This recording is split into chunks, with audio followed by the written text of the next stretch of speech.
Hi, everybody. I'm here with Andrea Marston, and we're talking recruiter enablement. Andrea, thank you for joining me. Give us a quick introduction to you. Hi, Adam. Thank you for inviting me. So I'm Andrea Marston. I am a TA leader at VMware by Broadcom.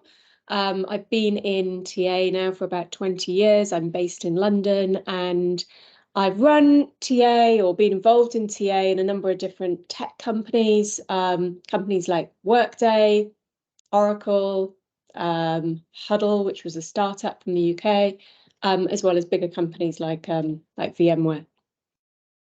Okay, so I'm not going to ask you for an answer to this question, but I bet you get asked all the time if you used Workday for recruiting when you were at Workday.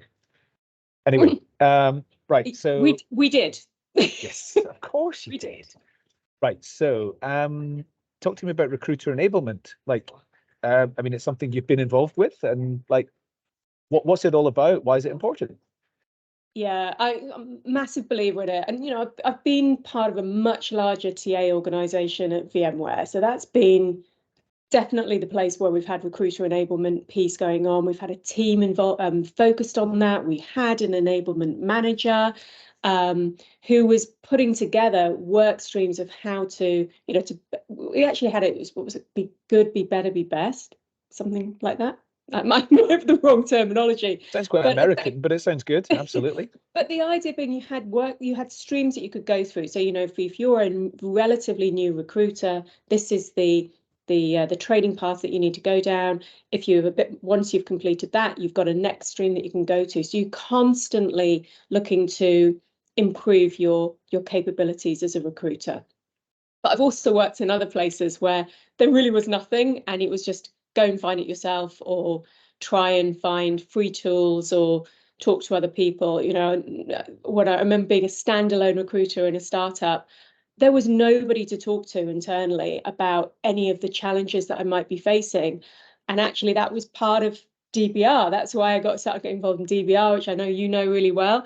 I mean, it might not exist now, but it was a way of talking to other recruiters and learning from each other. And they were my best sources of information in those days. So what if I'm not doing this? I've got a team of 20 people and I'm not really doing anything to enable them. What will I benefit from most in terms of putting things in place? Yeah. So, but right, for me, the way I would describe a recruiter is, it's quite a broad role, and it can be slightly different in different organizations. And you've got recruiters have got they might be really strong on process, really strong at getting everything in the system properly. And then you've got some other recruiters who are those real rogues that are brilliant at finding great talent, but absolutely awful at updating your ATS. We've all had those in our teams. And I think the reason for that is recruitment's really a mixture of an art and a science. And it's quite rare to get people that are equally good at both and can span all of that. So we're looking for someone that's an artist and a scientist. I also think this is why we've got a lot of neurodiverse people in recruitment, because of that spread that we look for. But so if you can find and identify all the different things that you need in your team to get the right so that the recruiters are fully rounded and can become artists and scientists. If you know all the different things that you need, you can then start to pinpoint where are the strengths and the weaknesses on each recruiter, and really start to build a complementary team where you're building on people's strengths, you're moving those weaknesses up, and you're getting everyone to cope and work as one homogenous team, rather than rogue players, people missing things all over the place. And at the end of the day, that leads to a bad candidate experience. I couldn't agree more with that. If we think about the concept of a recruiter, they're doing things from the talent sourcing part of it is not using the same brain and same skills as doing the assessment bit of it, or doing the stakeholder management bit, or doing the administrative bit, or doing the technology related things. It's all different skills, and you're absolutely right. There's no human's the same. So I believe that if you have got some way of enabling everybody in the team to fill in the gaps of what they're not quite as strong at, then what you end up with is quite a high performing group. And I also agree with you around the mavericks, and the mavericks who don't follow the process are often the ones that can find the individuals or convince them to do things or whatever. But if there's ways of filling in the gaps around the administrative things and just making it happen for them, for example. So in terms of like things that you've seen done, either that you've supervised or have happened in organizations that you've been in, is there any specific sort of initiatives that you've thought, yeah, no, that's great, and everywhere I work in the future, I'm going to definitely be doing that?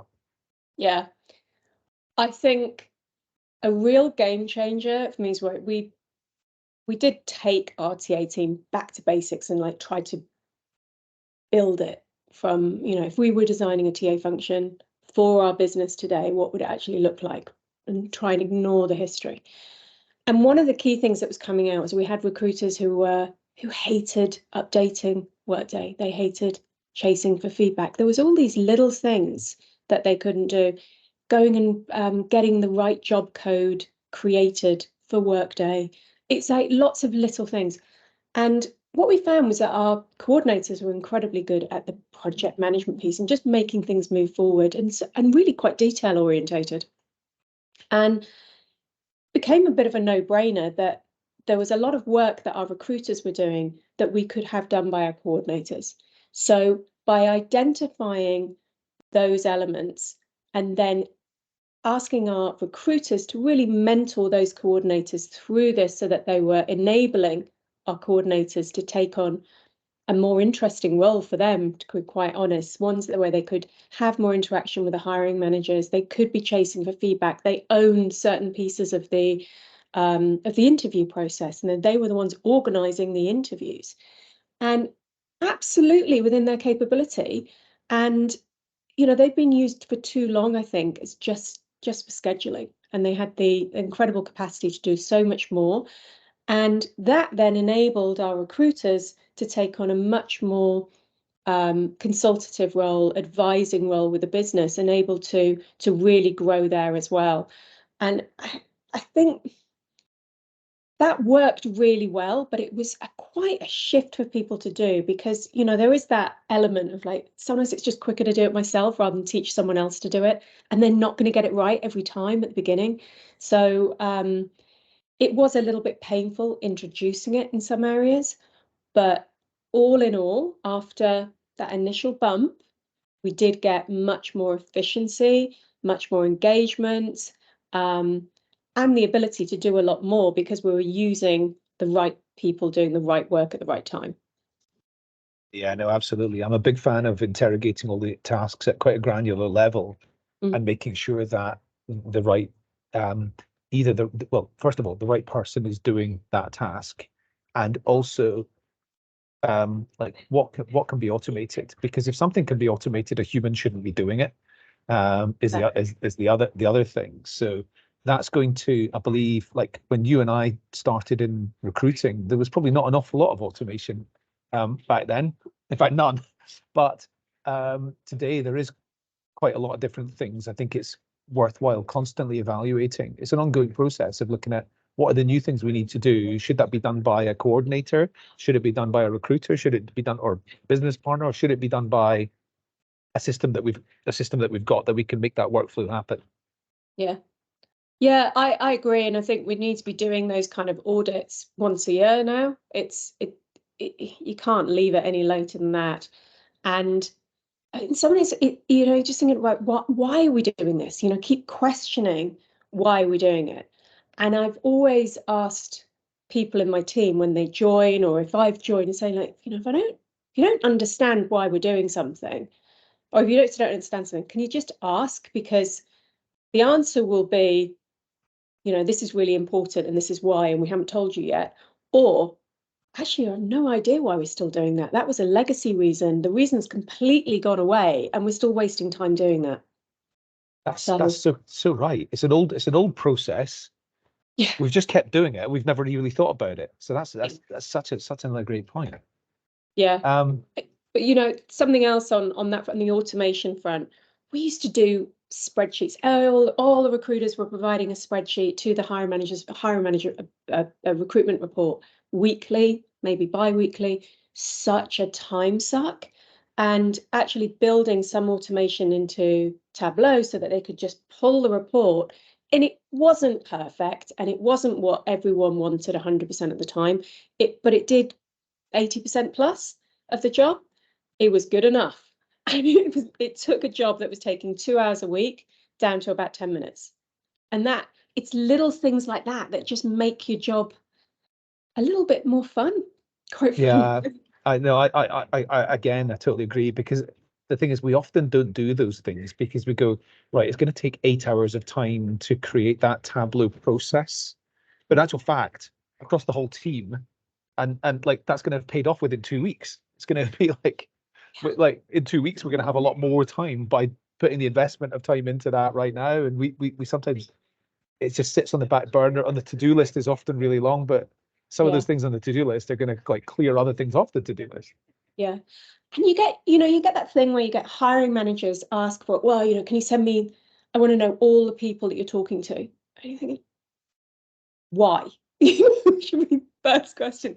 Like, why are you getting under the weeds with my stuff, right? And say, what do you actually want? You just want some qualified candidates, right? So that's what you're going to get, rather than all the stuff that happens beforehand. You don't need to look at that. And I think it's those kind of questions that we need our recruiters to be pushing back all the time with hiring managers, helping them understand, well, what do you actually need, and let's work on a solution together, rather than you seeing everything and we're wasting time on stuff that doesn't actually add value and is a good use of the hiring manager's time, never mind the recruiters. Absolutely. Andrea, it's been wonderful. Thank you very much for joining me today, and look forward to seeing you again soon. See you soon. Thanks, Adam.